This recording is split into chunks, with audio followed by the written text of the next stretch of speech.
فالناس فاكرة إن إنما بالعطاء نعطى، صح، جملة طبعًا صح، بس أول ما بادّي كمان أدّي لنفسي، وأدّي العطاء في مكانه، ما ادّيهوش وأنا مستني مقابل، ما ادّيهوش وأنا بالعب دور الضحية، ما ادّيهوش وأنا بادّي وما باخدش أي حاجة من الكون.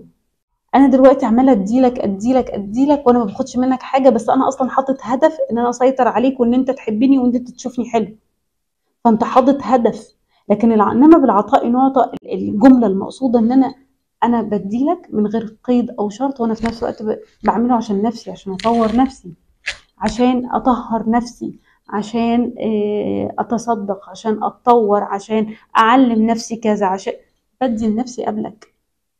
أنا أصلًا لمّا بادّي صدقة لحد أنا اللي باساعد نفسي قبل ما باساعده، أنا مش باساعده هو، بيساعدني أنا، بيساعدني أتطوّر، بيساعدني أدّي. حتى لمّا بادّي مشاعر حُب واهتمام لحد، بادّي له عشان هو يمكن محتاجهم فيقوم على رجله، مش بادّي له طول الوقت عشان أسيطر عليه. فرق كبير جدًا بين الاتنين، فرق كبير جدًا بين الطريقتين.